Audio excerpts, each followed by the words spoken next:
Hi ಎಲ್ಲರಿಗೂ ನಮಸ್ಕಾರ. ನನ್ನ ಮತ್ತೊಂದು ಹೊಸ ವ್ಲಾಗ್ಗೆ ಸುಸ್ವಾಗತ. ನಾನಿವತ್ತು ಮಕ್ಕಳನ್ನೆಲ್ಲ ಶಾಲೆಗೆ ಬಿಟ್ಬಿಟ್ಟು ನನ್ನ ವ್ಲಾಗ್ನ ಕಂಟಿನ್ಯೂ ಮಾಡ್ತಾಯಿದ್ದೀನಿ. ಬೆಳಗ್ಗೆ ತಿಂಡಿಗೆ ದೋಸೆ ಮಾಡಿದ್ವಿ.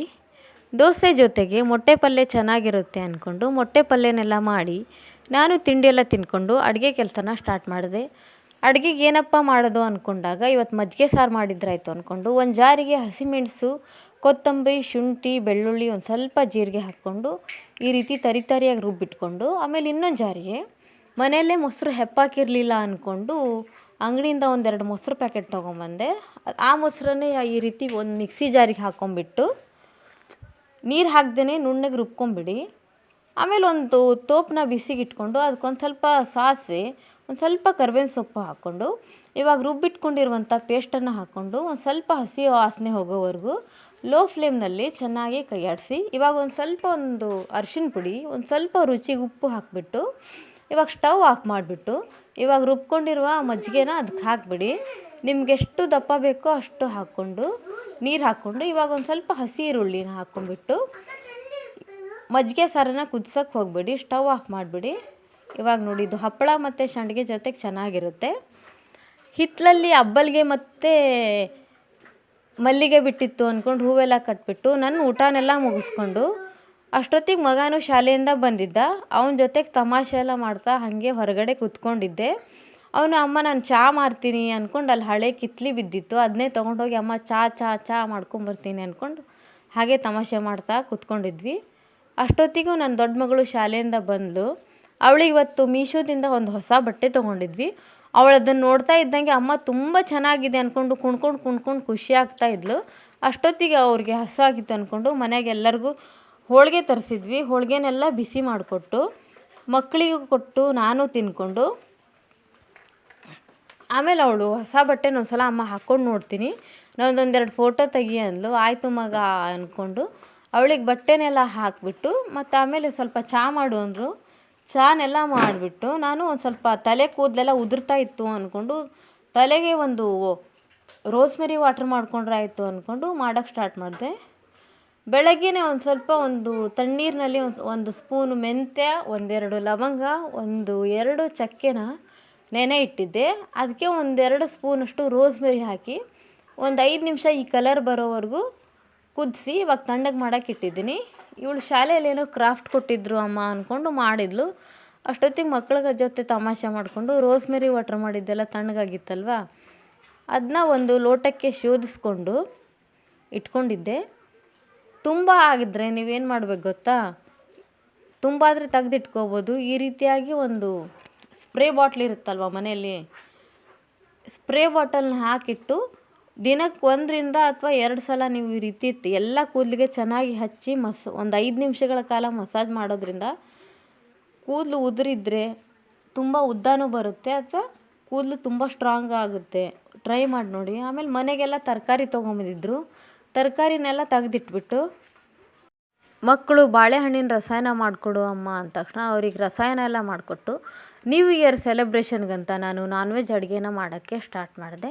ನಮ್ಮ ಮನೆಯಲ್ಲಿ ಇವತ್ತು ಮಟನ್ನ ತೊಗೊಂಬಂದಿದ್ರು ನ್ಯೂ ಇಯರ್ ಸ್ಪೆಷಲ್ ಅಂತ. ನಾನು ಅದನ್ನ ಈ ರೀತಿಯಾಗಿ ಒಂದು ಬಾಣಲಿ ಬಿಸಿಗಿಟ್ಟು ಅದಕ್ಕೊಂದು ಸ್ವಲ್ಪ ಎಣ್ಣೆ, ಒಂದು ಸ್ವಲ್ಪ ಈರುಳ್ಳಿ, ಒಂದು ಸ್ವಲ್ಪ ಅರಿಶಿನ ಪುಡಿ ಹಾಕಿಬಿಟ್ಟು ತೊಳೆದಿರೋ ಮಟನ್ನೆಲ್ಲ ಅದಕ್ಕೆ ಈ ರೀತಿ ಹಾಕಿ ಒಂದು ಸ್ವಲ್ಪ ರುಚಿಗೆ ಉಪ್ಪು ಹಾಕಿಬಿಟ್ಟು ಈ ರೀತಿಯಾಗಿ ಮಿಕ್ಸ್ ಮಾಡಿ ನೀರು ಹಾಕ್ದೇ 1-2 ನಿಮಿಷ ಕುಕ್ಕರ್ ಮುಚ್ಚಳನ ಈ ರೀತಿಯಾಗಿ ಮುಚ್ಚಿಟ್ಬಿಟ್ಟು 1-2 ನಿಮಿಷ ಅದು ಉಪ್ಪು ಚೆನ್ನಾಗಿ ತೊಗೊಳ್ಳಿ ಅನ್ನೋ ಕಾರಣಕ್ಕೆ ಈ ರೀತಿಯಾಗಿ ಮುಚ್ಚಿಬಿಡಿ.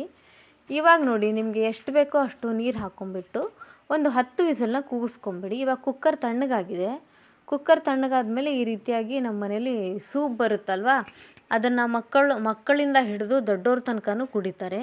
ಅವರಿಗೆಲ್ಲ ಈ ರೀತಿಯಾಗಿ ಹಾಕ್ಕೊಟ್ಬಿಟ್ಟು ನಾನು ಅಡುಗೆ ಮಾಡೋಕ್ಕಿಂತ ಮೊದಲೇ ಅಡುಗೆಗೆ ಏನೇನು ಬೇಕು ಅಂದ್ಕೊಂಡು ಈ ರೀತಿಯಾಗಿ ಎಲ್ಲ ಹೆಚ್ಚಿಟ್ಕೊಂಡ್ಬಿಡ್ತೀನಿ. ಇವಾಗ ಮೊದಲಿಗೆ ಒಂದು ಜಾರ್ ತೊಗೊಂಬಿಟ್ಟು ಅದಕ್ಕೆ ಒಂದು ಸ್ವಲ್ಪ ಕೊತ್ತಂಬರಿ, ಬೆಳ್ಳುಳ್ಳಿ, ಶುಂಠಿ, ಚಕ್ಕೆ, ಲವಂಗ ಹಾಕ್ಕೊಂಡು ಪೇಸ್ಟ್ ಮಾಡಿ ಇಟ್ಕೊಂಡು ಬಿರಿಯಾನಿಗೆ ಅಂತ. ಆಮೇಲೆ ಸಾರಿಗೆ ಇನ್ನೊಂದು ಜಾರ್ ತೊಗೊಂಡು ಅದಕ್ಕೆ ಒಂದು ಸ್ವಲ್ಪ ಹಸಿ ಟೊಮೆಟೊ, ಹಸಿ ಈರುಳ್ಳಿ, ಒಂದು ಸ್ವಲ್ಪ ಕೊತ್ತಂಬರಿ, ಚಕ್ಕೆ, ಲವಂಗ ಮತ್ತೊಂದು ಸ್ವಲ್ಪ ಶುಂಠಿ, ಒಂದು ಸ್ವಲ್ಪ ಬೆಳ್ಳುಳ್ಳಿ ಹಾಕಿಬಿಟ್ಟೆ. ಆಮೇಲೆ ಒಂದು ಸ್ವಲ್ಪ ಕಾಯಿ ತುರಿನ ಜಾಸ್ತಿಗೆ ಹಾಕ್ಕೊಳ್ಳಿ, ಬಿರಿಯಾನಿಗೂ ಸ್ವಲ್ಪ ಮಸಾಲೆ ಹಾಕೋಕ್ಕೆ ಬರುತ್ತೆ ಅಂದ್ಕೊಂಡು ಈ ರೀತಿಯಾಗಿ ಪೇಸ್ಟ್ ಮಾಡಿಟ್ಕೊಂಡು ಇವಾಗ ಒಂದು ತೋಪಿಗೆ ಎಣ್ಣೆ ಹಾಕಿ ಒಂದು ಸ್ವಲ್ಪ ಈರುಳ್ಳಿ, ಒಂದು ಸ್ವಲ್ಪ ರುಬ್ಕೊಂಡಿರೋ ಪೇಸ್ಟು ಶುಂಠಿ ಬೆಳ್ಳುಳ್ಳಿ ಪೇಸ್ಟ್ ಹಾಕ್ಕೊಂಡು ಇವಾಗ ಒಂದು ಸ್ವಲ್ಪ ಹೆಚ್ಚಿಟ್ಕೊಂಡಿರೋ ಮೆಂತ್ಯ ಸೊಪ್ಪನ್ನು ಸ್ವಲ್ಪ ಹಾಕಿ ಈ ರೀತಿಯಾಗಿ ಫ್ರೈ ಮಾಡಿಬಿಟ್ಟು ಇವಾಗ ಒಂದು ಸ್ವಲ್ಪ ಅರಿಶಿನ ಪುಡಿ, 1-2 ಸ್ಪೂನಷ್ಟು ಅಚ್ಚ ಖಾರದ ಪುಡಿ ಹಾಕ್ಕೊಂಡು ಒಂದು ಸ್ವಲ್ಪ ಮಟನ್ ಹಾಕಿ ತೋರಿಸಲಿಲ್ಲ ನಿಮಗೆ. ಬೇಯಿಸ್ಕೊಂಡಿರೋ ಮಟನ್ನಲ್ಲಿ ಅರ್ಧ ಮಟನ್ ಹಾಕ್ಕೊಂಡು ಇವಾಗ ರುಬ್ಕೊಂಡಿರೋ ಮಸಾಲದಲ್ಲಿ ಒಂದು ಸ್ವಲ್ಪ ಮಸಾಲೆ ತೆಗೆದಿಟ್ಕೊಂಡು ಇವಾಗ ನಿಮ್ಗೆ ಎಷ್ಟು ಬೇಕೋ ಅಷ್ಟು ನೀರನ್ನು ಹಾಕ್ಕೊಂಡು ನಿಮ್ಗೆ ಎಷ್ಟು ಬೇಕೋ ಅಷ್ಟು ಹದಕ್ಕೆ ಈ ರೀತಿಯಾಗಿ ಸಾರು ರೆಡಿಯಾಗಿದೆ. ಇವಾಗ ಇನ್ನೊಂದು ಜಾರ್ ತೊಗೊಂಬಿಟ್ಟು ಅದಕ್ಕೊಂದು ಸ್ವಲ್ಪ ಕೊತ್ತಂಬರಿ ಸೊಪ್ಪು, ಒಂದು ಸ್ವಲ್ಪ ಟೊಮೆಟೊ, ಒಂದು ಸ್ವಲ್ಪ ಈರುಳ್ಳಿ, ಇದು ಯಾಕಪ್ಪ ಅಂದರೆ ಮಟನ್ ಚಾಪ್ಸ್ ಮಾಡೋ ಸಲುವಾಗಿ. ಇವಾಗ ಒಂದು ಸ್ವಲ್ಪ ಬೆಳ್ಳುಳ್ಳಿ, ಆಮೇಲೆ ಇನ್ನೊಂದು ಸ್ವಲ್ಪ ಶುಂಠಿ. ಇವಾಗ ಇದಕ್ಕೆ ಏನಿಲ್ಲ, ಇವಾಗ ಅದಕ್ಕೆ ಒಂದು ಸ್ವಲ್ಪ ಸೋಂಪು, ಸ್ವಲ್ಪ ಕಾಳುಮೆಣಸು, ಚಕ್ಕೆ, ಲವಂಗ ಹಾಕ್ಕೊಂಡಿದ್ದೀನಿ. ಇದನ್ನು ತರಿಯಾಗಿ ಮಿಕ್ಸ್ ಮಾಡ್ಕೊಳ್ಳಿ. ಮೆಣಸು ಹಾಕಿರಲಿಲ್ಲ, ಮೆಣಸು ಹಾಕ್ಕೊಳ್ಳಿ. ಆಮೇಲೆ ಇವಾಗ ಒಂದು ತೋಪ್ ಇಟ್ಬಿಟ್ಟು ಅದಕ್ಕೊಂದು ಸ್ವಲ್ಪ ಎಣ್ಣೆ ಹಾಕಿ ರುಬ್ಕೊಂಡಿರೋ ಈಗ ಮಸಾಲನೆಲ್ಲ ಹಾಕಿಬಿಟ್ಟು ಅದಕ್ಕೊಂದು ಸ್ವಲ್ಪ ಮೆಂತ್ಯ ಸೊಪ್ಪು ಹಾಕಿ ಒಂದು ಸ್ವಲ್ಪ ಅರಿಶಿನ ಪುಡಿ ಹಾಕಿ ಈ ರೀತಿಯಾಗಿ ಮಿಕ್ಸ್ ಮಾಡ್ಕೊಂಬಿಡಿ ಹಸಿ ವಾಸನೆ ಹೋಗೋವರೆಗೂ. ಈ ರೀತಿಯಾಗಿ ಹಸಿ ವಾಸನೆ ಎಲ್ಲ ಹೋದ್ಮೇಲೆ ಬೇಯಿಸ್ಕೊಂಡಿರೋ ಮಟನ್ನ ಹಾಕ್ಕೊಂಬಿಟ್ಟು ಈ ರೀತಿಯಾಗಿ ಒಂದು 2 ನಿಮಿಷಗಳ ಕಾಲ ಬೇಯಿಸ್ಬಿಡಿ. ಇವಾಗ ನೋಡಿ ಮಟನ್ ಚಾಪ್ಸು ರೆಡಿಯಾಗಿದೆ. ಇದನ್ನು ನೀವು ರೊಟ್ಟಿಗೂ ತಿನ್ಬೋದು, ಚಪಾತಿಗೂ ತಿನ್ಬೋದು, ಅಥವಾ ಈ ರೀತಿ ಬಿರಿಯಾನಿ ಮಾಡಿದಾಗೆಲ್ಲ ಚೆನ್ನಾಗಿರುತ್ತೆ. ಇವಾಗ ಬಿರಿಯಾನಿ ಮಾಡೋದಕ್ಕೆ ಒಂದು ಕುಕ್ಕರಲ್ಲಿ ಎಣ್ಣೆ ಬಿಸಿಗಿಟ್ಟು ಇವಾಗ ಹೆಚ್ಚಿರೋ ಈರುಳ್ಳಿನೆಲ್ಲ ಹಾಕ್ಕೊಂಬಿಟ್ಟು ಫ್ರೈ ಆದಮೇಲೆ ಇವಾಗ ಮಾಡಿಟ್ಕೊಂಡಿರುವಂಥ ಶುಂಠಿ ಬೆಳ್ಳುಳ್ಳಿ ಪೇಸ್ಟನ್ನು ಹಾಕ್ಕೊಂಬಿಟ್ಟು ಇವಾಗ ಅದು ಚೆನ್ನಾಗೆಲ್ಲ ಫ್ರೈ ಆದಮೇಲೆ ಹಸಿ ವಾಸನೆ ಹೋಗಾದಮೇಲೆ ಇವಾಗ ಹೆಚ್ಚಿಟ್ಕೊಂಡಿರೋ ಟೊಮೆಟೊನ ಹಾಕ್ತಿದ್ದೀನಿ. ಅದು ಚೆನ್ನಾಗೆಲ್ಲ ಫ್ರೈ ಆದಮೇಲೆ ಈ ರೀತಿಯಾಗಿ ಅದಕ್ಕೆ ಒಂದು ಸ್ವಲ್ಪ ರುಚಿಗೆ ಉಪ್ಪು ಹಾಕಿ ಅದನ್ನು ಈ ರೀತಿಯಾಗಿ ಮಿಕ್ಸ್ ಮಾಡಿಬಿಟ್ಟು ಇವಾಗ ಅದಕ್ಕೆ ಸ್ವಲ್ಪ ಕೊತ್ತಂಬರಿ ಸೊಪ್ಪು ಮೇಲ್ಗಡೆ ಹಾಕಿ ಒಂದು 2 ನಿಮಿಷ ಈ ರೀತಿಯಾಗಿ ಬೇಯೋಕ್ಕಿಡೋಣ. ಅದು ಬೆಂದಾದಮೇಲೆ ಈ ರೀತಿಯಾಗಿ ಎಣ್ಣೆ ಬಿಟ್ಕೊಂಡಿದ್ದೆ ನೋಡಿ. ಇವಾಗ ನಾನು ಇದಕ್ಕೆ ಬಾಸ್ಮತಿ ರೈಸು ತೊಗೊಂಡಿದ್ದೀನಿ. ಇವಾಗ ಒಂದು ಸ್ವಲ್ಪ ಆವಾಗಲೇ ರುಬ್ಬಿಟ್ಕೊಂಡಿದ್ವಲ್ಲ ಆ ಮಸಾಲೆನೆಲ್ಲ ಹಾಕಿ ಈ ರೀತಿಯಾಗಿ ಚೆನ್ನಾಗಿ ಮಿಕ್ಸ್ ಮಾಡಾದ್ಮೇಲೆ ನಾನು ಬಾಸ್ಮತಿ ಅಕ್ಕಿನ ತೊಳೆದಿಟ್ಕೊಂಡಿದ್ದೀನಿ. 2 ಕಪ್ಪಷ್ಟು ಅಕ್ಕಿನ ಹಾಕ್ಕೊಂಡು ಈ ರೀತಿಯಾಗಿ ನೀರೆಲ್ಲ ಹಾಕ್ಕೊಂಬಿಟ್ಟು ನಾನು ಯಾವಾಗಲೂ ಬಿರಿಯಾನಿ ಮಾಡಿದಾಗ ಈ ರೀತಿಯಾಗಿ ಕೈಯಲ್ಲೇ ಅಳತೆ ನೋಡೋದು.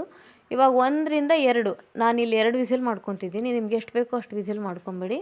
ಆಮೇಲೆ ಇದೆಲ್ಲ ಕೆಲಸ ಆದಮೇಲೆ ನಾನು ಗ್ಯಾಸ್ ಎಲ್ಲ ಒರೆಸ್ಬಿಟ್ಟು ಆಮೇಲೆ ಪಾತ್ರೆನೆಲ್ಲ ತೊಳ್ಕೊಂಬಿಟ್ಟು ಕಸನೆಲ್ಲ ಹೊಡೆದ್ಬಿಟ್ಟು ಮನೆಯೆಲ್ಲ ಕೆಲಸ ಮುಗಿಸ್ಕೊಂಡೆ. ಅಷ್ಟೊತ್ತಿಗೆ ನೋಡಿದರೆ ಬಿರಿಯಾನಿ ಇಟ್ಟಿದ್ದೀನಿ. ಅಷ್ಟೊತ್ತಿಗೆ ನೋಡಿದರೆ ಸಿಲಿಂಡ್ರೆಲ್ಲ ಖಾಲಿ ಆಗಿಬಿಟ್ಟಿತ್ತು. ಸಿಲಿಂಡ್ರನ್ನೆಲ್ಲ ಚೇಂಜ್ ಮಾಡಿ ಆಮೇಲೆ ಅಷ್ಟೊತ್ತಿಗೆ ನ್ಯೂ ಇಯರ್ ಸೆಲೆಬ್ರೇಷನ್ಗಂತ ಕೇಕ್ ಎಲ್ಲ ತಗೊಂಬಂದಿದ್ರು.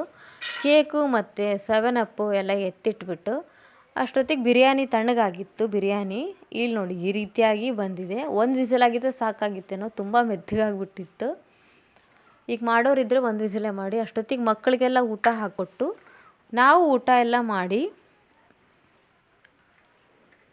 ಆಮೇಲೆ 12 ಗಂಟೆ ಆಗ್ತಿದ್ದಂಗೆ ಮಕ್ಕಳು ಕಾಯ್ತಾಯಿದ್ರು ಎಷ್ಟೊತ್ತಿಗೆ 12 ಗಂಟೆ ಆಗುತ್ತೋ ಎಷ್ಟೊತ್ತಿಗೆ ನಾವು ಕೇಕೆಲ್ಲ ಕಟ್ ಮಾಡ್ತೀವೋ ಅಂದ್ಕೊಂಡು. ಕೇಕೆಲ್ಲ ಕಟ್ ಮಾಡಿಕೊಂಡು ನಾವು ಎಲ್ಲರೂ ತಿಂದ್ಕೊಂಡು ನ್ಯೂ ಇಯರ್ ಸೆಲೆಬ್ರೇಷನ್ನ ಈ ರೀತಿಯಾಗಿ ಮುಗಿಸಿದ್ವಿ.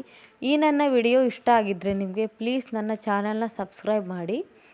ಈ ರೀತಿಯಾಗಿ ಇನ್ನೂ ವಿಡಿಯೋನ ನಾನು ಹಾಕ್ತಾನೆ ಇರ್ತೀನಿ.